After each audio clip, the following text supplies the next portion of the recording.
지금 대한민국 주식시장은 전 세계 어디에서 볼 수 없는 투기판이 되었습니다. 계속 국민들을 꿈속에서 헤매게 만드는 이런 국정 운영은 정말로 해서는 안 됩니다. 빚내서 주식 사라. 정부 고위 관료들이 그렇게 얘기하는 나라가 과연 정상적인 나라입니까? 최근 코스피 지수가 10% 이상 오르내리며 변동성이 아주 심한 지금 집 팔고 빚내서 주식하라는 정부를 향해 전 국민을 대상으로 투기를 장려하는 거냐는 의견이 나왔습니다. 3월 5일 국민의힘 최고위원 회의에서 함께 들어보시죠. 예, 최고위원 신동욱입니다. 며칠 전에 민주당이 현수막을 걸었는데 그 현수막에 꿈의 주가지수 6천 달성이라는 표현을 내걸었습니다. 어느 나라의 집권 여당이 주가지수를 국정 운영의 가장 기조로 삼고 있는 나라가 있는지 잘 모르겠습니다. 그러다 보니까 지금 국민들의 관심사에서 그리고 언론의 관심사에서 생산, 소비, 물가, 고용 같은 기본적인 경제 지표가 사라진 지가 오래됐습니다. 이 말은 다시 표현하면 대한민국이 어디로 가고 있는지 도무지 알 수 없다는 뜻이기도 합니다.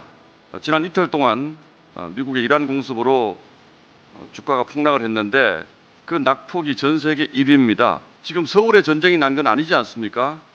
중동에서 전쟁이 났는데 전 세계에서 주가가 가장 큰 폭으로 떨어졌습니다.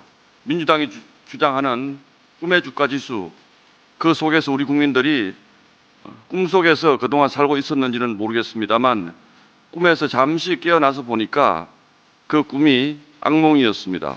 오늘 주가가 다시 조금 상승하긴 했습니다만 이것은 기본적인 위기가 해소된 것이 아니고 미국과 이란이 접촉을 해서 전쟁을 빨리 끝낼 수도 있다라는 뉴스가 일부 있어서 어젯밤 미국 증시가 다시 소폭으로 반등을 했고 거기에 따라서 한국 주식시장이 또 큰 폭으로 반응을 한 것에 불과합니다.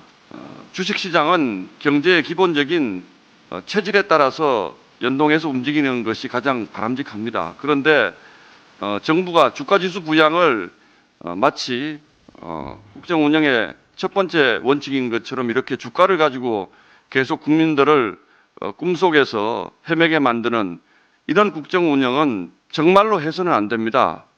주가가 오르는 것을 반기지 않을 국민은 없습니다. 저 역시 마찬가지입니다.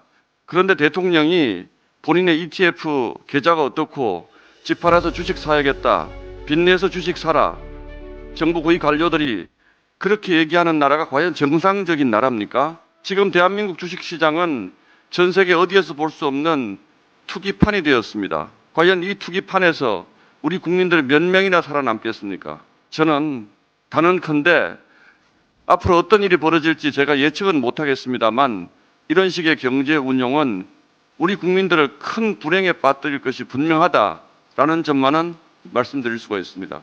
며칠 전 국민연금의 수익률을 자랑하면서 우리 국민들이 앞으로 연금 걱정 없이 살게 됐다고 자랑하지 않았습니까? 그럼 지난 이틀 동안 국민연금 잔고가 얼마나 줄었는지 그것도 공개하시기 바랍니다.